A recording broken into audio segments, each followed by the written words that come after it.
ఋషికేశ్‌లో గంగా తీరాన చాలా కాలం తపస్సు చేసి విశాఖపట్నం వచ్చిన తర్వాత నా మనసుకి కలిచివేసిన ఒక వార్త నా భక్తుల ద్వారా చూశాను. ఒక భయంకరమైన మనస్తత్వం గల వ్యక్తిని చూడడం చేత నా మనసుకి ఏదో పాపం అంటిందని చెప్పి శ్రీరామచంద్రుడి యొక్క ప్రభువు యొక్క కాళ్ళకి మొక్కి ఈరోజు రామతారక మంత్రం యొక్క హోమము జపము చేయించాను. ఈ రావణుడు లాంటి వాడు, ఇలాంటి వ్యక్తులు మన సనాతన హైందవ ధర్మాన్ని పరిరక్షించే మన పురాణ గాథలు, ఒక రామాయణము, మహాభారతము, ఇటువంటి కావ్యాలు ఎన్నెన్నో సమాజానికి ఆదర్శప్రాయంగా ఉండే చరిత్రని వక్రీకరించి ఈ దుర్మార్గుడు వాటిని వక్రీకరించి సీతమ్మ వారి గురించి, శ్రీరామచంద్ర ప్రభువు గురించి అనేక నీచాతి నీచమైన మాట్లాడాడు. అసలు ఈ వ్యక్తి ఈ గడ్డలో, ఈ మట్టిలో, ఈ దేశంలో పుట్టినవాడా అని అనిపిస్తుంది. విదేశీయులే ప్రపంచం నుంచి అన్ని ప్రాంతాల నుంచి వచ్చి హిమాలయాల నుంచి ఆసేతు హిమాచలయంతం కూడా పర్యటించి హిందూ మతాన్ని కీర్తిస్తూ ఉంటే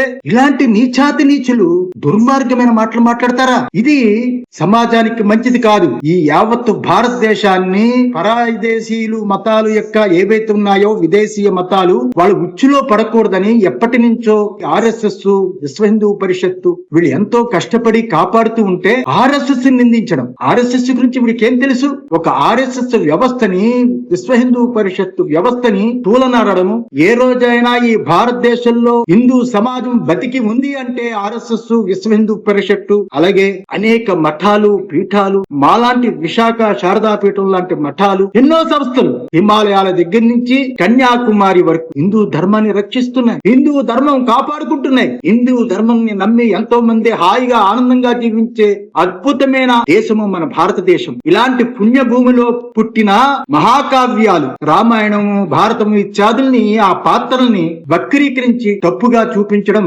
చాలా దారుణాతి దారుణం.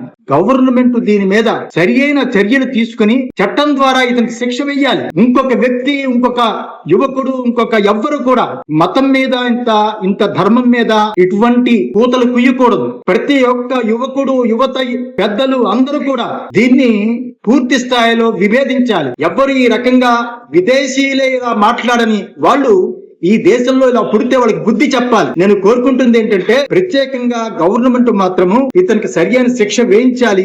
సనాతన హిందూ ధర్మం ఏదైతే ఉందో దాన్ని పరిరక్షించడానికి కేంద్ర ప్రభుత్వం, రాష్ట్ర ప్రభుత్వాలు అన్ని కలిసి సరి అయిన దాని రక్షణ కోసం ఒక చట్టం చెయ్యాలని కోరుతున్నాం.